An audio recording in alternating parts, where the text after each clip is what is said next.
Nah, sebelum kita bahas lebih jauh tentang gaya pengasuhan, ada beberapa pola gitu ya yang biasa kita lakukan. Ini bagaimana kita bisa memutus mata rantai gaya pengasuhan yang negatif. Nah, biasanya ini perlu diskusikan juga dengan orang tua gitu, bahkan terhadap pasangan hidup kita gitu, baik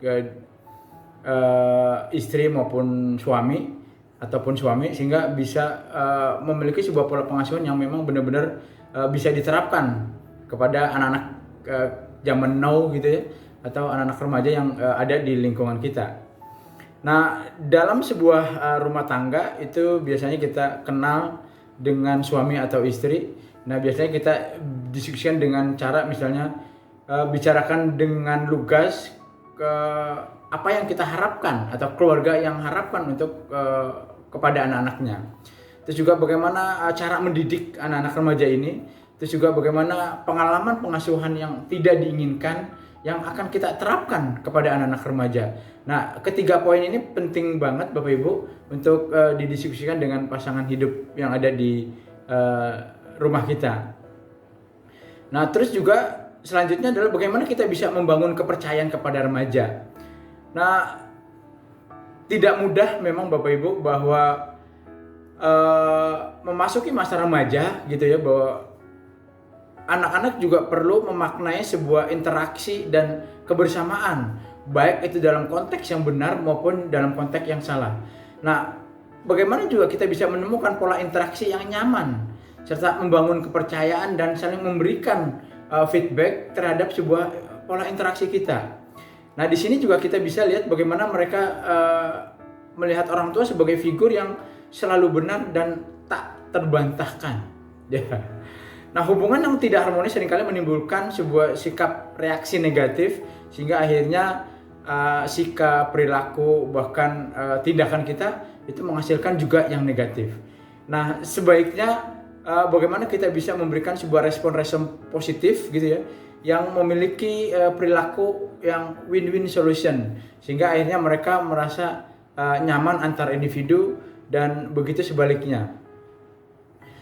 Nah, namun dalam proses interaksi ini mungkin tidak sehari dua hari, ini butuh waktu lama dan melihat juga dampak-dampak apa yang akan ditimbulkan nanti pada saat kita melakukan sebuah interaksi. Nah, misal aja juga bagaimana kita sebagai orang tua terus-menerus menunjukkan sikap yang positif, sehingga akhirnya mereka bisa melihat bahwa orang tua merupakan sebuah role model gitu ya. Karena begini Bapak Ibu, bahwa secara tampilan remaja ini mungkin sudah terlihat ya secara tampilan fisiknya, tetapi bagaimana kematangan berpikir dan pengelolaan emosi, remaja juga butuh yang namanya bimbingan, butuh juga yang namanya latihan dari orang-orang sekitarnya, terutama kita sebagai orang tua.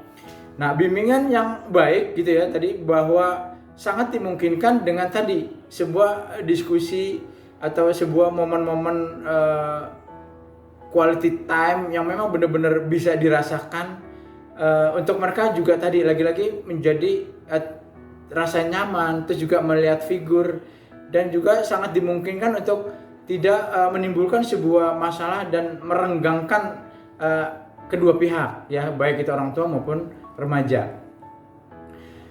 Nah, dalam konteks remaja pada memasuki usia-usia seperti ini juga memiliki perubahan-perubahan yang sangat mendasar, baik tadi tampilan fisik maupun kemampuan berpikirnya.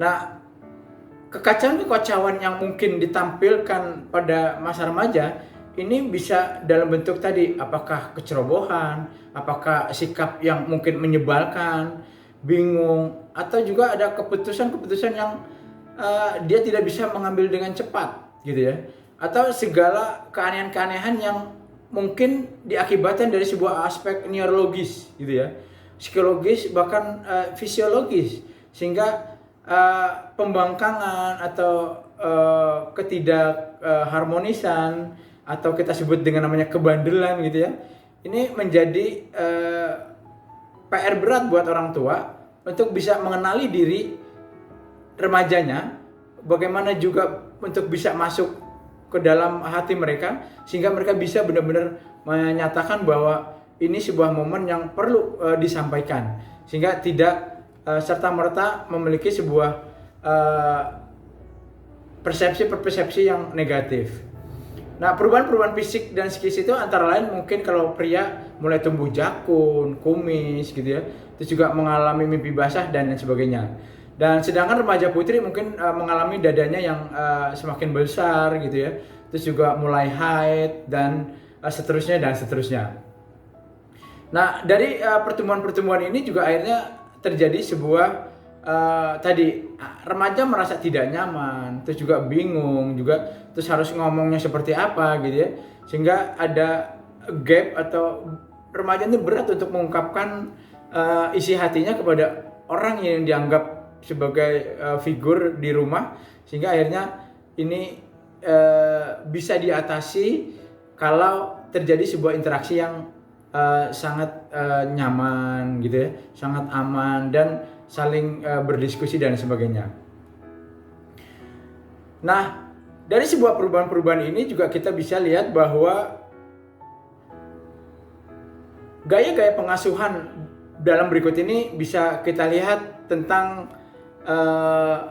tips. Sebelum masuk ke gaya pengasuhan, kita lihat tips. Bahwa ketika orang tua berkomunikasi dengan anak, itu perlu pertama adalah dihayati. Ketika kita berinteraksi dan berkomunikasi dengan remaja, hendaknya orang tua juga bisa mencurahkan segenap pikiran dan perasaannya saat momen tersebut berlangsung. Sehingga terjadi misalnya eye contact gitu ya, terus saling berhadapan, baik itu misalnya dimulai dari hal-hal yang sangat sederhana sampai benar-benar kepada permasalahan yang sangat krusial. Nah, ada beberapa macam gaya komunikasi. Yang pertama adalah asertif. Nah, biasanya bahasanya tadi tuh, kita bisa lihat di slide berikut ini. Ibu khawatir keselamatan kamu. Tolong kamu kabari ibu ya kalau kamu pulang telat. Nah, gaya-gaya bahasa asertif ini tadi tuh, penyampaiannya juga jelas dan lugas. Menghormati hak lawan bicara dan menggunakan pesan-pesan yang tersampaikan. Sehingga tidak ada gaya yang atau komunikasi yang abu-abu. Artinya apa? Bisa memusatkan perhatian kepada perasaan pembicara sehingga mereka fokus. Kenapa sih saya terlambat? Kenapa sih mama khawatir? Terus juga kenapa saya tidak ngomong dengan mama dan lain sebagainya. Terus ada lagi kata agresif. Kok telat pulang? Kan ibu sudah bilang jam 18 sudah harus sampai di rumah. Kamu nggak dengerin sih omongan ibu. Awas, kalau besok telat lagi, tidak ibu kasih jajan. Gitu ya. Nah, bahasa-bahasa ini bahasa agresif gitu ya. Artinya cenderung mengintimidasi lawan bicara gitu ya. Terus yang kedua, bertujuan menguasai lawan bicara. Nah, ini gaya agresif. Agresif itu artinya maunya menang sendiri. Nah, gaya-gaya ini sangat dihindari oleh anak-anak remaja sehingga kalau bisa jangan terjadi omongan-omongan seperti ini gitu ya. Terus berikutnya adalah gaya manipulatif. Nah, kamu nggak sayang deh sama ibu, kok kalau begini? Nah, ini mulai terisak-isak. Ibu kan bingung nunggu kamu pulang. Kalau ada apa-apa bagaimana? Sambil menangis, mana ibu dimarahin sama bapak. Kalau kamu nggak pulang, kamu nggak kasihan sama ibu. Kamu kasih tahu ya kemanapun kamu pergi. Janji? Nah, ini gaya-gaya manipulatif. Artinya bisa membuat sebuah drama-drama yang menghasilkan sebuah isakan tangis ataupun apa sehingga anak terenyuh dengan penuh tadi curahan hatinya sampai meneteskan air mata. Terus juga mengambil keuntungan dari pihak-pihak lain gitu ya dengan kesalahan terutama. Terus juga bagaimana membuat pihak lain merasa bersalah dan mencurahkan segenap kemampuan bermain peran gitu ya. Ini kayak sinetron gitu, kayak artis nih. Termasuk dengan tadi, apakah dengan suara yang terisak atau dengan curahan derai air mata dan lain sebagainya. Nah, ini gaya manipulatif. Terus ada lagi gaya pasif dan agresif. Oh, masa sih ingat pulang? Oh, masih ingat pulang. Kemana saja kamu? Kirain sudah punya rumah lain. Sebagai hukuman, kamu cuci piring seminggu ini ya. Oke. Nah, ini mirip dengan gaya agresif, artinya namun secara tidak langsung.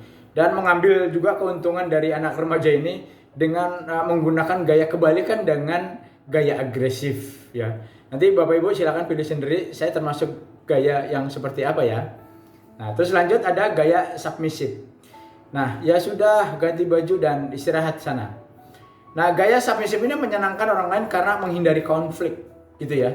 Biasanya merasa inferior terhadap lawan bicara dan tidak ada teguran ataupun pertanyaan ingin kepo apa enggak gitu, meski remaja pulang telat dan lain sebagainya. Terus tidak memedulikan aturan yang sudah disepakati dan menyerahkan semuanya pada pihak lain, ya. Apakah itu kakaknya atau adiknya, bahkan pasangan hidupnya. Nah, ini gaya submisif. Dan yang terakhir adalah gaya komunikasi langsung. Dengar ya, besok kalau jam 18 kamu masih di jalan, kamu langsung telepon ibu untuk kasih tahu posisimu di mana. Paham? Nah, ini gaya komunikasi secara langsung, bersifat segera dan sekaligus memberi informasi, terkesan seperti memberi instruksi tetapi sangat efektif jika terkendala waktu yang terbatas. Sehingga akhirnya komunikasi ini cukup tegas, to the point. Sehingga hal-hal yang memang bisa dikomunikasikan itu bisa didiskusikan lebih jauh lagi. Nah, silakan Bapak Ibu dipilih kira-kira Bapak Ibu sering pakai bahasa yang mana dari slide saya tampilkan yang ada di depan Bapak Ibu.